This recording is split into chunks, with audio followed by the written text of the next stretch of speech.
There's a lot of confusion about how the IELTS speaking test is scored, so today I'm going to show you what the examiner is looking for when deciding your score, and I'm going to show you practical activities that you can follow to improve your scores. My name is Lara Ryan. I've been an IELTS examiner, an IELTS teacher at the British Council. I have over a decade of experience with the IELTS test, and I am the founder of Complete Test Success. What you see here is the document that the IELTS examiner uses, and it's divided into 4 different categories: Fluency and Coherence, Lexical Resource, Grammatical Range and Accuracy, and Pronunciation. For each of these categories, you can get a score from 1 to 9, and this document shows you what the IELTS candidate must do to get each of these scores. So we'll just zoom in on a band 9, and we can see that there are 4 requirements for Fluency and Coherence, 2 for Lexical Resource, 2 for Grammatical Range and Accuracy, and 3 for Pronunciation. Now, if you don't have all of these requirements, you will not get a band 9. If you have 3 out of 4 of the requirements for Fluency and Coherence, for example, that would be a band 8, not a band 9. Then, once you get your IELTS results, you get the average score of these 4 categories. So you might get a band 6 in 2 and a band 7 in 2 other categories. That's a band 6.5. But you never get to see the specific scores for each category. What you're shown is the average overall score for your IELTS speaking test. Now, this is unfortunate because if you don't know which category was below the required score that you need, then you don't know which area you need to improve. As well as showing you how the test is scored and strategies to improve your score, we will also look at how you can determine your own IELTS speaking score in the 4 categories. So if you need a band 7, you should not try to do something like this, where you aim for a 6 in 2 of the categories and an 8 in 2 of the categories, because of course that will give you an overall band score of 7, but that's a much more difficult way to get the score. A much better approach is to aim for a band 7 in all 4 categories if you need an overall score of band 7. Now, a situation that I hear about regularly is an IELTS student who will say that they practice speaking every day, but their speaking isn't getting better. And the thing is, you cannot just focus on speaking and improve everything. You must focus on one category at a time. So you have to decide, are you trying to improve your fluency? Are you trying to improve your vocab, your grammar, or your pronunciation? These are 4 different skills, and you need to focus on them one at a time. You cannot do anything that will improve all 4 simultaneously. So to get started, we will look at fluency and coherence first. Now, fluency is just how often you need to stop and think about what you want to say. You might need to stop to think of vocabulary. You might need to stop to think of grammar. And every time you do that, if it's a pause, or you say or you might say the word slowly to give yourself more time, that's going to bring down your fluency and coherence score. Now, don't confuse fluency with speaking quickly. Those are 2 different things. And a lot of students feel that the faster they speak, the better their fluency is, but that's not the case. Fluency is about how often you need to stop and think, not how fast you speak while you're speaking. Then the coherence side of this score is related to how well you link the ideas together with and, or, but, and then the way that you develop your answer fully, and also the discourse markers that you use. Now, discourse markers are much like cohesive devices that we use in writing, but they're less formal, and also they include noises such as oh when we're surprised. So let's look at what the examiner is looking for to decide on the fluency and coherence scores from bands 1 to 9. For band scores 1 to 3, the candidate really struggles to say anything. For a band 4, the candidate will have quite long pauses during each sentence and probably between each sentence.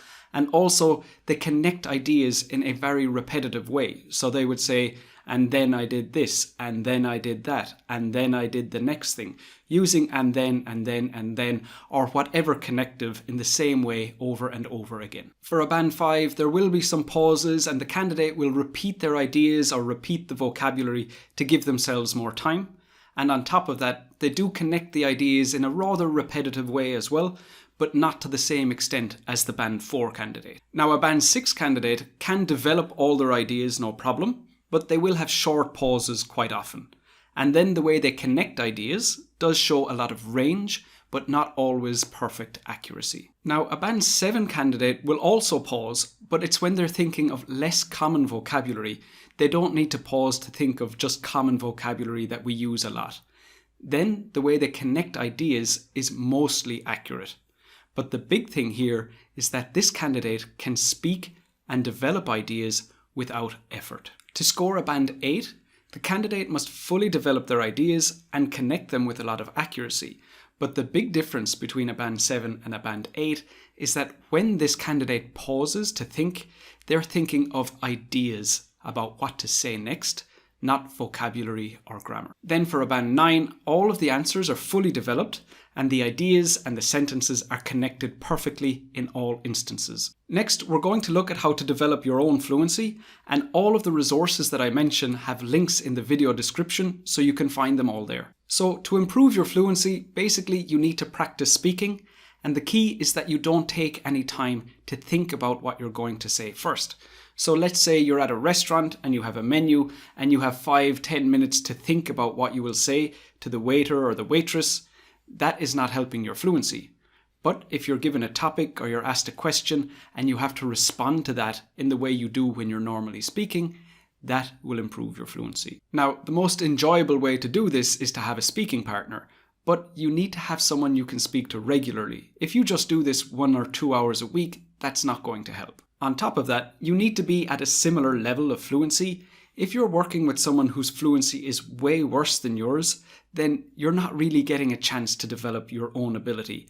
And likewise, if you have someone whose ability is much higher than yours, then you're just slowing them down, and that's not fair either. The other thing is to really challenge each other. So if you always talk about what you did today, your work, your family, your hometown, those are very, very common topics, and you don't need to really think about what you want to say in advance. Instead, you and your partner should really challenge each other and ask each other difficult questions, talk about unusual topics, and force each other to form opinions before you speak, and that will help improve your fluency much, much more. If you don't already have a speaking partner and you don't know where to find one, you can use the website Coffeestrap to help you with that. But you don't actually need a speaking partner. You can do this alone. Just find ways to create a situation where you must discuss a topic at length without giving yourself time to think in advance. So let me show you some tools you can use for this. You can use topic generators, which just give you random topics to discuss. All you do is click on the button, it will give you a topic, and then you discuss it. When you're finished, move on to the next one. And like I said, the key here is that you don't give yourself time to think in advance, read the question, and start to answer. Or you can use newspapers and magazines. So let's say we're scrolling through the newspaper and we're deciding what to read. And then we say, okay, this looks interesting. I'm going to read this one. But before we click on the article and read it, we look at the picture, we read the headline, and then we speak out loud and discuss what information we expect to read in the article. Another thing you can do is to think out loud and actually say what you're thinking. So if you're driving in your car or if you're at home cleaning, you don't have to think in silence. You can say what you're thinking, and this will help improve your fluency as well. But of course, there will be times where you're surrounded by other people and you cannot say what you're thinking because it won't look right. But you can still think in English. And if you're able to think in English, that helps your fluency because you don't have to listen, translate, think about what you want to say, translate back into English, and then say it.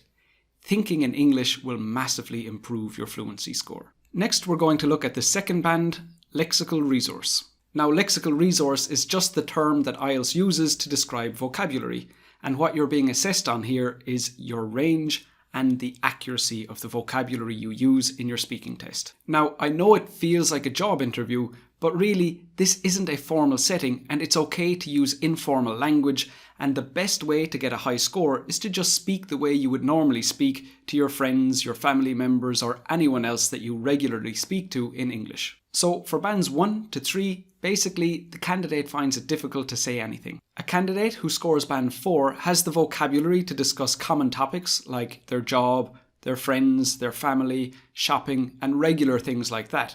But when they're asked more challenging questions, they just don't have the vocabulary to communicate the ideas that they have. For a band 5, the candidate can talk about unfamiliar topics, so that separates them from a band 4, but they will make vocabulary mistakes that confuse the examiner at times, and the examiner's not sure what the discussion is about anymore. For a band 6, this candidate can discuss any topic at length, that's no problem for them, but they are making a lot of mistakes.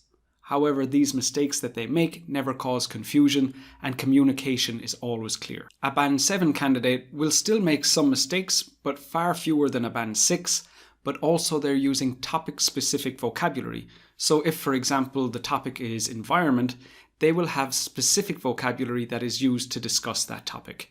And that's what sets them apart from a Band 6. A Band 8 candidate will have topic-specific vocabulary for every topic that was discussed in the test, and they can still make a small number of mistakes, but really not many. And then a Band 9 is awarded when the candidate has the perfect topic-specific vocabulary for every occasion, and they make absolutely no vocab mistakes throughout the entire test. Now, improving your lexical resource score takes more time than any of the other bands, so I would really recommend that you start on this straight away. Now, the reason it's slow is because you have to learn each word and each phrase one at a time.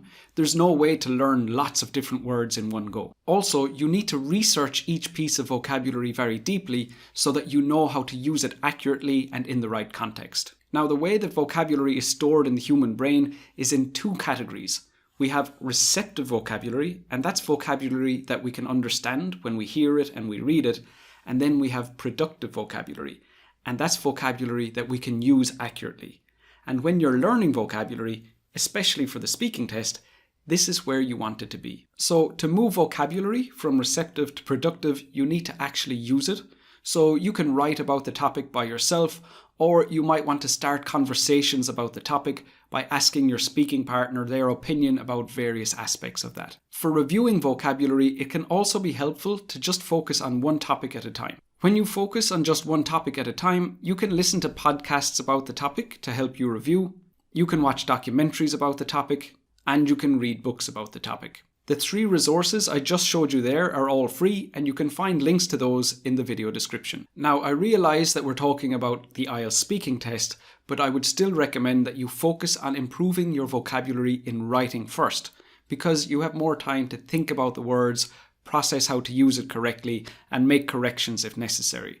So if you can get it right in your writing first, it's much easier to use it correctly in your speaking later. So if you're already following my vocabulary improvement strategy, I would recommend that you continue with that and integrate it into your speaking when the time is right. So a lot of mistakes you'll make while speaking are ones that you already know are incorrect. So a good tool is to record yourself on your phone or on your computer and listen to the recording for mistakes.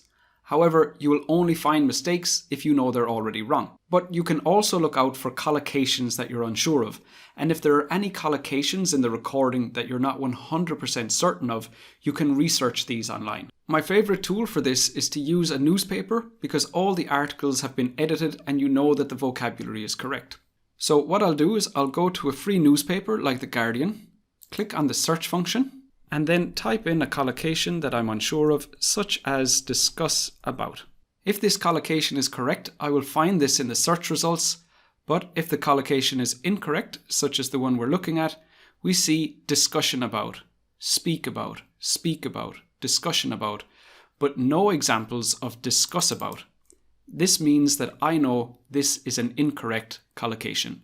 Now, a mistake that a lot of IELTS students make when they're trying to improve their lexical resource score is they research and learn idioms. The reason they do this is because the band descriptors say idiomatic language and idiomatic vocabulary, as you can see here. Now, these are referring to idioms, but that does not mean you need idioms to get a high lexical resource score. These terms also refer to phrasal verbs that you would naturally learn by just following the vocabulary improvement strategy that I've shown you already. Now, idioms are very rarely used, so what happens is an IELTS candidate who's learned an idiom tries to force this into their answer, and because the context isn't correct, that actually brings down their score. Whereas learning the vocabulary that's actually appropriate for your level and using that will result in a better lexical resource score than actively learning idioms and forcing them into your answer. So overall, just stay away from idioms, follow the vocabulary improvement strategy, and learn the vocabulary that's suitable for your current level. Finally, there's a very common myth related to the IELTS test that the examiner has a special list of words that they're waiting to hear, and once they hear them, that automatically gives you a high lexical resource score.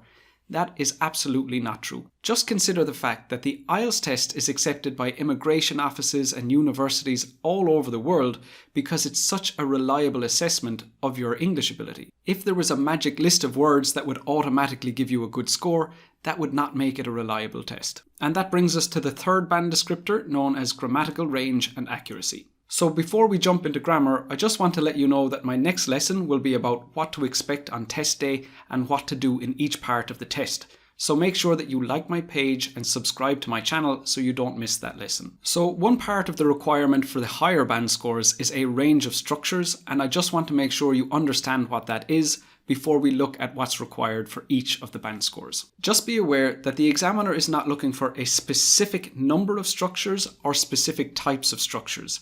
What they're looking for is a range. So the most basic structure is a simple sentence, and that's basically the subject, verb, and object. Here's an example. I am preparing for the IELTS test.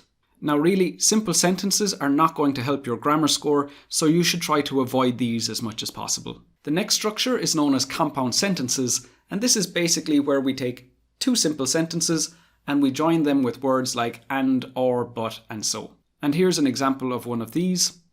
I am preparing for the IELTS test and I need a band 7.5 in the IELTS speaking test. Next is the complex sentence, where we take a simple sentence and we add a dependent clause onto that. Here's an example. I am preparing for the IELTS test as much as possible. And then we have compound complex sentences, where we basically merge the two we've just looked at. So we have a compound sentence with two independent clauses, and at least one of those will have a dependent clause attached. Here's an example of this. I am preparing for the IELTS test as much as possible, and I need a band 7.5 in the IELTS speaking test. So basically what the examiner wants from you is a variety of the compound, complex, and compound complex sentences. Don't worry about specifically using conditionals or first or second or third conditional. They're not looking for any specific type of sentence structure. They're just looking for a range and variety. Okay, so with that explained, you will understand clearly what I'm referring to for each of the band scores. Again, for bands 1 to 3, the candidate is really struggling to communicate any ideas. For a band 4, the examiner can understand everything that they say when they use simple structures, but when they try to use anything else, communication tends to break down. A candidate who scores band 5 can have a lot of accuracy in their grammar when using simple structures, but when they try more complex structures, they tend to make mistakes that result in the examiner not understanding what they're trying to say. Now, when a candidate scores band 6 in grammatical range and accuracy, they're using a good variety of simple and more complex structures, but on top of that, even though they're making quite a few mistakes, none of those mistakes mean that the examiner cannot understand what they're trying to say. A candidate with band 7 won't be using any of those simple structures, but on top of that, about half of their sentences will have absolutely no grammar mistakes whatsoever. For a band 8, there's a good variety of structures and very few mistakes are made. Then a band 9 is awarded when the candidate is using the appropriate grammar in all situations and there are pretty much no mistakes. They can make a small number of mistakes, but they have to be the normal types of slips that native speakers would make when speaking. So just like we discussed with Lexical Resource, to improve your grammatical range and accuracy score, you can focus on making the grammar correct in your writing first, because you got more time to process, and then focus on doing it in your speaking later. So if you're already following my grammar improvement strategy, you continue using that, but remember to integrate it into your speaking when the time is right. Now, the free grammar correction tool Grammarly is actually a great resource if your grammar is currently below a band 7. It's not perfect, so sometimes the recommendations aren't accurate, but if you're improving from a 5 to a 6 or from a 6 to a 7, this is a really useful tool. So what you can do is use a transcription tool like speech notes in conjunction with Grammarly. So with speech notes, you just record yourself with a microphone and it transcribes what you're saying into text. After that, you can use the Grammarly app to correct any grammar mistakes. In this case, it's just showing me mistakes with punctuation, so that does not apply to my speaking. Of course, with any mistakes that Grammarly finds, you must make a note of that, research that grammar, and make sure that you can use it accurately next time. So a common concern that students have when they're focusing on improving their grammatical range and accuracy score is that their fluency seems to be suffering. But that's completely normal. Consider the fact that you're stopping, thinking about the correct grammar, making sure that you get it correct, of course you're going to need more time to think. But as soon as that grammar becomes instinctive and you're using it accurately without needing time to process, then your fluency will return to the same level that it was before. And that brings us to the last category, pronunciation. Hopefully you're getting a lot out of this lesson, so make sure to give me some positive feedback by clicking like on the video. Now, in the band descriptors for the higher scores, they refer to things called pronunciation features, and I just want to make sure you understand what those are before we look at the scores. So firstly, we have contractions, and in English, if there is a contraction, we always use it when we're speaking. So this sentence is unnatural for speaking. I am going to do the computer-based IELTS test because I am faster at typing. Really? We would never say I am, because the contraction I'm exists. And in speaking, if there is a contraction, we will always use it. The next one is word stress, and in every word we will put more stress on one of the syllables. So for example, with the word computer, we could stress the first syllable and say computer, the second one, computer, or the third syllable, computer. In this case, the correct syllable to stress is the second one, so computer is how to pronounce this word. And in a similar way to word stress, in sentence stress, we do stress some of the words in every sentence. So in this sentence, I'm going to do the computer-based test because I'm faster at typing. We stress the words computer, IELTS, faster, and typing. Listen again. I'm going to do the computer-based IELTS test because I'm faster at typing. Now, to make it easier to transition from stress word to stress word, we kind of crumple down the other words and they get merged and formed and the sounds change somewhat. And when this happens, this is referred to as connected speech. The first way that words can change is that vowels get weaker. Normally, the vowels will change into this sound, which is and known as a schwa.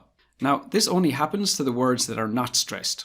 So for example, in this sentence, we have going, to, the, and at. I don't say going, I say goin'. I don't say to, I say to. I don't say the, I say the. I don't say at, I say ut. I'm going to do the computer-based IELTS test because I'm faster at typing. The next way that the words can change is that the sounds move. Now, this happens when one word ends in a consonant sound and the next word starts with a vowel sound. So in this sentence here, it's going to happen between based and IELTS, because and I'm, faster and at. So I will say base tiles, because I'm, faster rat. I'm going to do the computer-based IELTS test because I'm faster at typing. Next, some sounds will disappear. Now, this normally happens when one word ends with a T or a D and the next word starts with the same letter. So in this example here, where it happens is between test and because, and between at and typing. I'm going to do the computer-based IELTS test because I'm faster at typing. Tests because typing. I'm going to do the computer-based IELTS test because I'm faster at typing. Also, we can have a situation where extra sounds appear. Now, when this happens is when one word ends in a vowel sound and the next word starts with a vowel sound. So in this sentence here, I aim to achieve my scores by the end of the year. This will happen between I and aim, to and achieve, the and end. I aim, not I aim, to achieve, the end. So we have Y sounds and W sounds appearing in this sentence. I aim to achieve my scores by the end of the year. And the final thing that can happen is that the sounds change. Now this normally happens when one word ends in a consonant and the other word starts with a consonant. Not always, just in some situations. So in this sentence, between can't and prepare, we end up saying can instead of can't. If I can prepare. In the word have, the V becomes an F sound. I'll have to. Between spend and more, the D becomes an M sound. Spend more. So in these cases, we have sounds changing. Okay, so I realize that's a lot to take in, but for you, it's not really that important how or when it happens. It's just important that you're aware it happens. This is because later on, when you're listening to English, you'll trust your ears, and when it sounds like the sound they've made doesn't correspond with the word they've said, you know why it's happening. And the final aspect of pronunciation features is intonation. Now, intonation is just the way the voice goes up and the voice goes down. And this can communicate emotions on top of the actual words we've said. So in this sentence, I can't believe it, we can just say that with normal intonation and it's just a piece of information. However, I can make it sound as though I'm surprised, so let's say you told me you're engaged, I can say, I can't believe it. Or if you told me some bad news, and I can say, I can't believe it, showing that I'm angry or upset. So then, looking at band scores 1 and 2, the examiner can't understand pretty much anything that the candidate has said. For a band 3, the examiner can understand some things, but it's very difficult. For a band 4, the examiner can regularly understand what the candidate has said. For a band 5, there are only a small number of occasions where the examiner cannot understand the candidate. For a band 6, the examiner can almost always understand what the candidate is saying. For a band 7, the examiner can always understand the candidate, but also this candidate is using the pronunciation features that we looked at consistently. And what that means is that they didn't use them on a few occasions, it's that quite regularly these pronunciation features are part of the way they speak. For a band 8, again, the candidate can always be understood, but these pronunciation features are used much more flexibly than a band 7 would. And then a band 9 is again, they can be understood on all occasions, but they're using these pronunciation features accurately and effectively at all times. So now we're going to look at how to improve your pronunciation skill, and this is much different from the other scores that we looked at because this is a physical skill, much like learning how to type on a computer or learning how to drive a car. If you're making mistakes with pronunciation, it's because you're physically doing something wrong with your mouth, your voice box, your tongue, your lips, or your teeth. It's a physical thing. So the first thing you want to do is discover what mistakes you're making. A really good place to start is to just search online for the most common mistakes made by people who speak your language. Of course, you can also ask a native English speaker to tell you what your mistakes are, and I would advise using a native English speaker because somebody who's learning the language would not have the same insight. To help you find a native English speaker to help you, you can use Barden Language Exchange to find a native English speaker where you will help them with your language and they will help you with English. Now, after you discover what your mistakes are, you need to improve. So the first thing we're going to look at is how to improve an individual sound. Now, because the English language does not spell the words the way that they sound, we must use the phonemic script for this. So let's say that you're struggling with the y sound that we would find at the beginning of the word year. We'll just search for this in a dictionary and you will see that the symbol for y is this. And with that information, we can do some research and improve our pronunciation of this sound. Next, I'm going to direct you towards this series of videos made by the BBC, and they've made a video for each sound so that you know how to position your mouth correctly. So we will just scroll down until we see the symbol that we found in the dictionary, and then we will look at that video and follow the instructions on how to improve our pronunciation. So once you're happy with individual sounds, you're going to work on individual words, and let me show you a great tool for that. So simply, I'm going to go to Google and type in, how do I pronounce year? And this is a great little app that Google has included in their search results. So you can see how it would be spelt. You can listen to the audio. Year. You can look at the video to see how to move your mouth. You can select American or British pronunciation. You can slow down to look at the video more slowly. And even better, we can practice. So just click practice, record your pronunciation of the word, and it will tell you what you've done incorrectly. Yeah.